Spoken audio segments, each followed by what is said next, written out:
ചേട്ടനിരിക്കെ ഞാനൊരു സാധനം കൊണ്ടുതരാമേ. ഇതാ ഞാനിത്തിരി പായസം ഉണ്ടാക്കിയായിരുന്നു. പായസോ? എന്തായിരുന്നു വിശേഷിച്ച്? ഇന്നത്തെ ദിവസത്തിന്റെ പ്രത്യേകത എന്താണെന്ന് അറിയാവോ? ഓൾറെഡി സമയം ഒരുപാടായി, ഞാൻ ഇറങ്ങുന്നേ. ശരി ചേട്ടാ, ചായ തന്നത് കുടിച്ചായിരുന്നോ? ചായ ഞാൻ കുടിച്ചു. നീ ആ പണിക്ക് കൊണ്ടുവന്ന ഡ്രസ്സിങ് എടുത്തു. ഇതാ ചേട്ടാ. ചേട്ടാ, നാളെ ഒരു കല്യാണം ഉണ്ട്, പോവണ്ടേ? പോണം. സംഭാവന എന്തെങ്കിലും കൊടുക്കണം. വൈകിട്ട് വരുമ്പോ കുറച്ച് പൈസ കൊണ്ടുവരണേ. ഞാൻ നോക്കട്ടെ. ജോലി സ്ഥലത്തുനിന്ന് കിട്ടുമെന്ന് തോന്നുന്നില്ല. ഇപ്പൊ തന്നെ അധികം പറ്റ. ആരുടെങ്കിലും മരിക്കാൻ പറ്റുമെന്ന് ഞാനൊന്ന് നോക്കട്ടെ. എങ്ങനെങ്കിലും നോക്കി ചേട്ടാ. നാളെയാണോ ഈ കല്യാണം? നാളെയാ ചേട്ടാ. നാളെയല്ലേ ജൂലൈ 19? ആണോ? അയ്യോ, എന്തു ചേട്ടാ? ഏയ് ഒന്നുമില്ല. അപ്പൊ ഇന്ന് ജൂലൈ 18 ഞങ്ങളുടെ വിവാഹം നടന്ന ദിവസമാണ്. അവളെന്താ ഒന്നും പറയാഞ്ഞത്? മറന്നുപോയതായിരിക്കും. വൈകിട്ട് വരും വല്ലതും വാങ്ങിക്കൊണ്ട് കൊടുക്കാം. കയ്യിലാണെങ്കിൽ പൈസയില്ല. നാളത്തെ ഇനി കല്യാണത്തിനുള്ള പൈസ ഇനി എവിടുന്ന് ഉണ്ടാക്കുവാവും? പാവം, ഇന്ന് വെഡിങ് ആനിവേഴ്സറി ആണെന്ന് പറഞ്ഞാൽ വൈകിട്ട് വരുമ്പോൾ എന്തെങ്കിലും വാങ്ങിച്ചോണ്ട് വരും. വേണ്ട, പറയണ്ട. ഒന്നാമത് കൈ പൈസയൊന്നുമില്ല. നാളെ ആണെങ്കിൽ കല്യാണത്തിനും പോകേണ്ടതാ.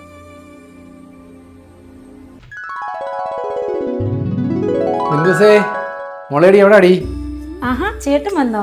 ചേട്ടനിരിക്കെ ഞാനൊരു സാധനം കൊണ്ടുതരാമേ. എന്ത് സാധനം അടി? ഇതാ ഞാനിത്തിരി പായസം ഉണ്ടാക്കിയായിരുന്നു. പായസോ? എന്തായിരുന്നു വിശേഷിച്ച്? ഇന്നത്തെ ദിവസത്തിന്റെ പ്രത്യേകത എന്താണെന്ന് അറിയാവോ? എനിക്കറിയായിരുന്നു. ഇന്ന് നമ്മുടെ വിവാഹ വാർഷികമല്ലേ? അതെ ചേട്ടാ, അതുകൊണ്ടേ ചേട്ടൻ വരുമ്പോ തരാനായിട്ട് ഞാൻ കുറച്ച് പായസം ഉണ്ടാക്കിയതാ. നീ കുടിച്ചില്ലായിരുന്നോ? ഇല്ല, ചേട്ടൻ വരുമ്പോ കാത്തിരുന്നതാ.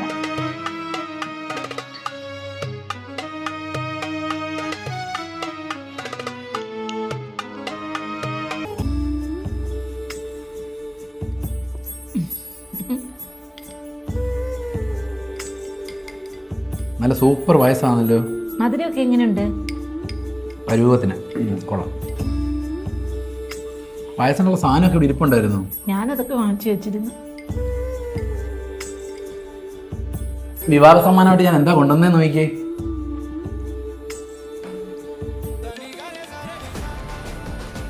ചുരിദാറ്, നല്ല ചുരിദാറ്. ഇതിന് ഒരുപാട് പൈസയായി കാണുമല്ലോ. ഇല്ലടി, അതിന് വെറും 480 രൂപയേ ആയുള്ളൂ. വീട്ടിലിടാം. അയ്യോ, വീട്ടിലിടാനോ? എനിക്ക് എവിടെങ്കിലും പോകുമ്പോ ഇടാനാ. കണ്ടാൽ ഒരു 1000-1500 രൂപയെങ്കിലും തോന്നിക്കും. ചുമ്മാ അത്രയൊന്നും പറയത്തില്ല. സത്യമായിട്ട് ഇതിന് നല്ല വില തോന്നിക്കും. എന്നാലും ഈ ദിവസം ഓർത്തിരുന്ന് എനിക്ക് വാങ്ങിച്ചു തന്നല്ലോ, ഒത്തിരി സന്തോഷമായി.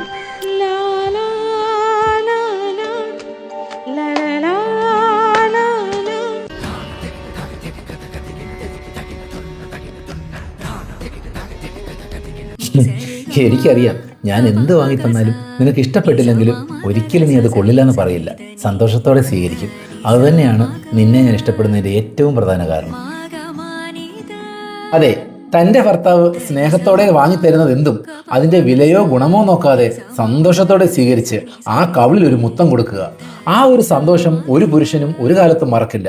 ഓർക്കുക, സമ്മാനത്തിൻ്റെ വിലയല്ല, അത് ആ സമയത്ത് തരാനുള്ള മനസ്സാണ് പ്രധാനം. അത് കാണാതെ പോകരുത്. സന്തോഷത്തോടെ ജീവിക്കാൻ ഇത് ധാരാളം മതിയാവും. എല്ലാവർക്കും നല്ലത് വരട്ടെ.